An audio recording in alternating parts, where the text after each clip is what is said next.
Hi, welcome to Coffee with the Counselors. This is our first Coffee Talk High School 101. Thanks so much for watching. We have one of our counselors, the wonderful Mrs. Kalman, who is going to present today. Thanks, Mrs. Kalman. You're welcome, Ms. Havens.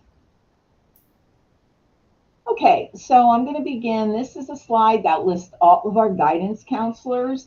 I'm just going to read our names.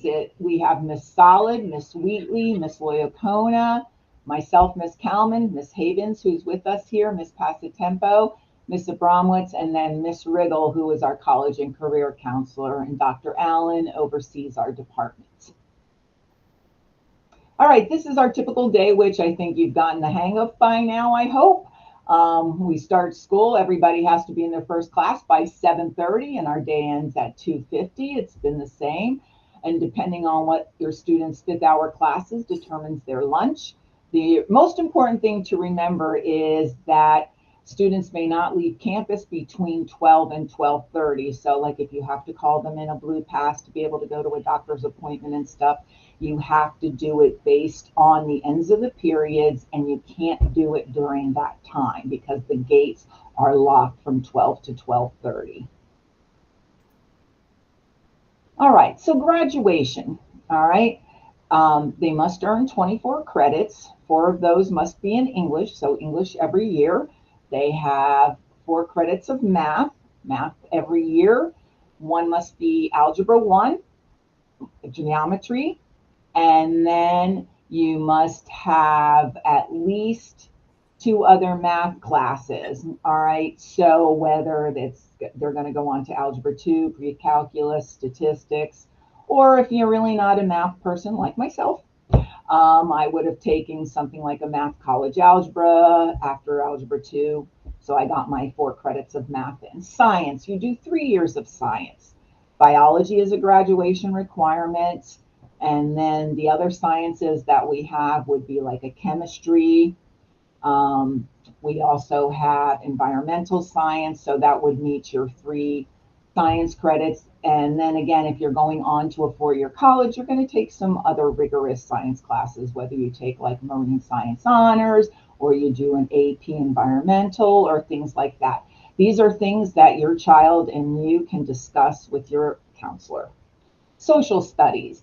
We have 3 credits that are required for graduation. Technically, that starts in 10th grade with world history, then United States history in 11th grade, and then in 12th grade, they do a semester of economics and a semester of American government. Now, there are other social studies classes that they have the opportunity to take if they're into social studies, like AP Human Geography or AP European History. So they have the opportunity to take some other history classes as well. 1 credit of fine or performing arts. Those are things such as 2D art, 3D art. It could be chorus, band, speech, debate. Also our CTE courses like business ownership or sports marketing management. All of those come under the fine and performing art credit. PE is still required, and that is 1 full credit. And here at Spanish River, they do a semester of personal fitness and then a semester of team sports. That's the way we have it paired. They can also do it HOPE on FLVS to get that PE credit, and then 8 elective credits. Now, those 8 elective credits encompass many things. That's where their foreign language may come in, any additional courses that they take because they have an interest or a passion in something, because we have a lot of opportunities here. And then the last thing is starting with last year's freshmen, which would be our current 10th graders, the state of Florida added the personal financial literacy class.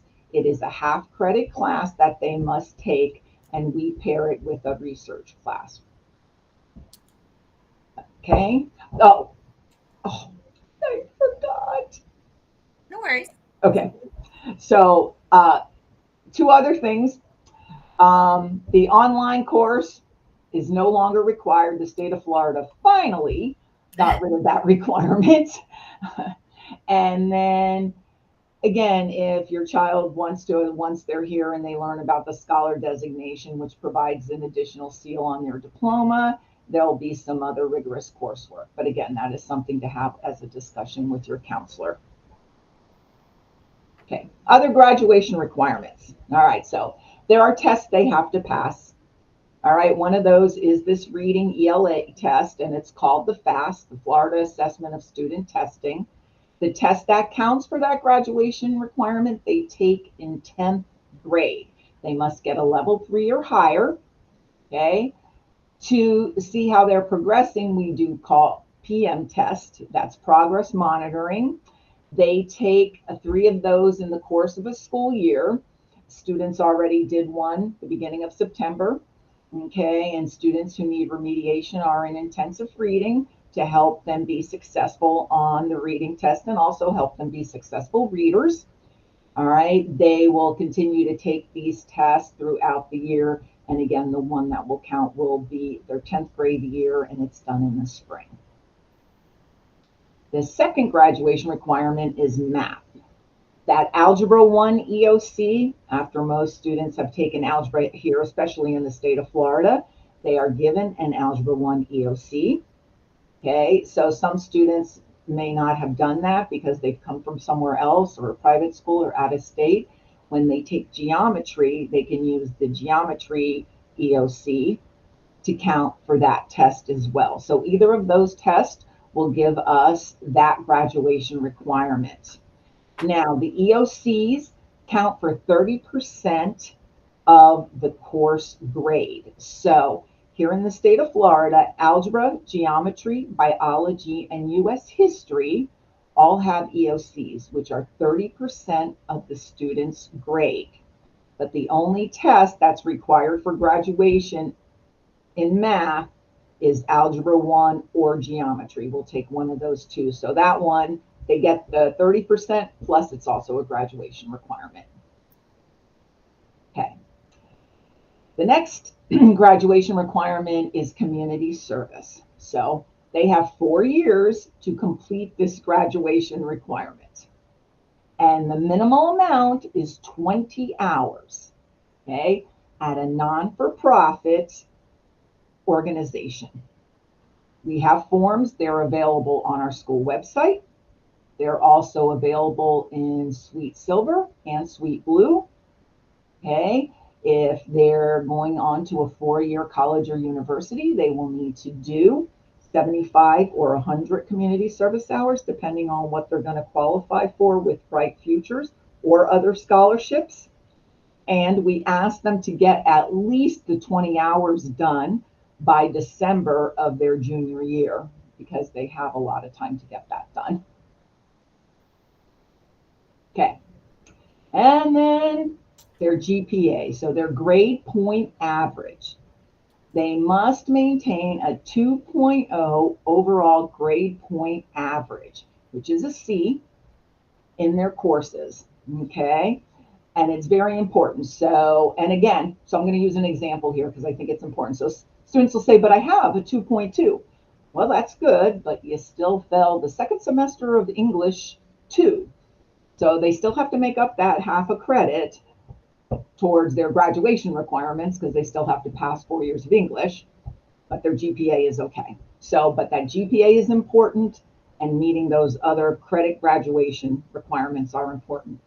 The other thing to note, and we tell this to the students all the time, is that if you intend to go on to a 4-year college or university, you must pay attention to your overall GPA and HPA, because many colleges require an HPA of 3.5 and higher for admission. So when we meet with the students individually and yearly, we make sure they understand this requirement, okay? And their HPA is calculated by their honors courses, their AP courses, their ACE courses, any dual enrollment courses and such. Okay, I'm sorry I jumped the gun because I talk a lot. Anyways, okay, so your GPA is a way of converting grades into a numerical scale, which we're going to show you a slide later. And then the GPA is one of the most important factors in considering the college admissions process. And the grades earned in high school are averaged together to arrive at one cumulative grade, which is converted into your GPA. So your GPA is your unweighted grade point average, and your HPA is your weighted point average. And that's the difference between the two. So your GPA would have things in it like your PE class, your art class, unless you're in higher level art classes, things like that. Okay. And then, or any other regular classes like a regular math class, a regular English class. That's all in your unweighted. When you start taking the honors and other classes, that's how you get your HPA. Oh, I'm sorry. Please remember that GPA and grades are not personal. They're earned by the student. So sometimes students will come in and say, Miss Kalman, Miss Smith gave me a C on that assignment. And I'll say, well, let's look at that. But maybe it wasn't Miss Smith, it was the quality of the assignment, or you missed understanding some concepts and stuff. So we try to figure things out and see what's going on. So here's a good chart that helps you with your GPA and your HPA. All right. So you can see what a regular A is, what an honors A is, and what an A is in an AP ACE or dual enrollment class. So you can see how those point values change and how that increases your HPA. All right. So one of the important things we talked about already was having the community service hours and the HPA and things like that. So Bright Futures is one of the things the state provides, right? If you earn the number of credits, and you can see, I'm not going to read this all to you, but you can look it up online. This information will be provided.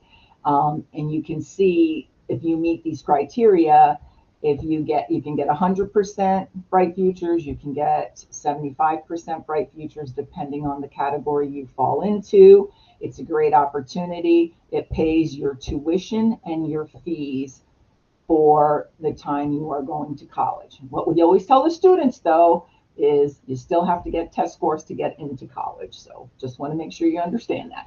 Okay. So one other great way to do that, and we have a lot of fantastic opportunities here, is earning your ACE diploma.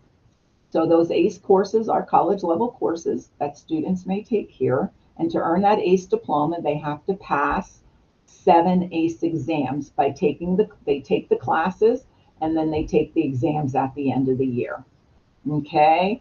And that tracking sheet gives you an idea of the type of classes that we offer here. And if they take all those classes and they pass those 7 exams, they will earn automatic 100% Bright Futures. A couple of things with that, though, is they still must do the 100 community service hours. That's important. Okay, the state wants that. And you have to do it within a 3-year period. So if they start in 9th grade, they finish by the end of their 11th grade year. So they have 3 years to complete those 7 classes.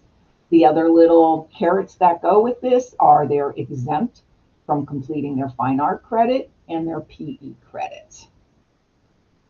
Ms. Havens, if I forget anything, just remind me.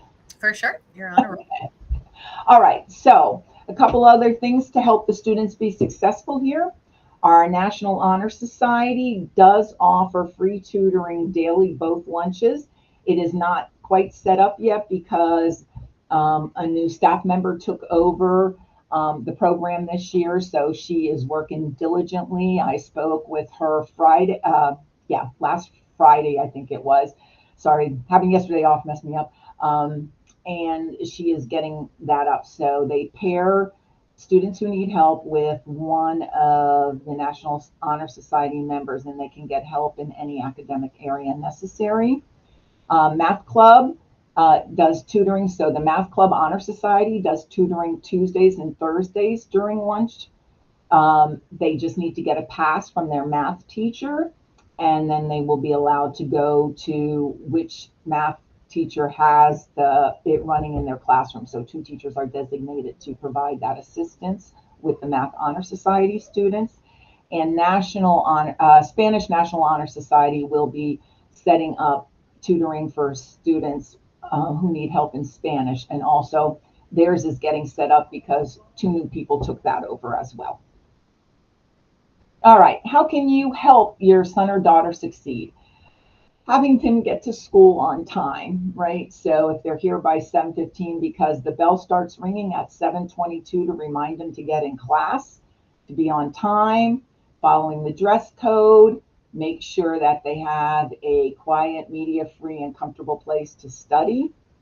Encourage the free tutoring if they need it. Using your a parent gateway account to check SIS, to check on their grades, because sometimes they always say, yeah, it's right, good. And I call home and they'll go like, oh, he told me his grades were good. I'm like, well, there's a couple that aren't so good. Promote participation in the club. There's a ton of clubs on campus and they can join any time of the year. It didn't have to be at the beginning.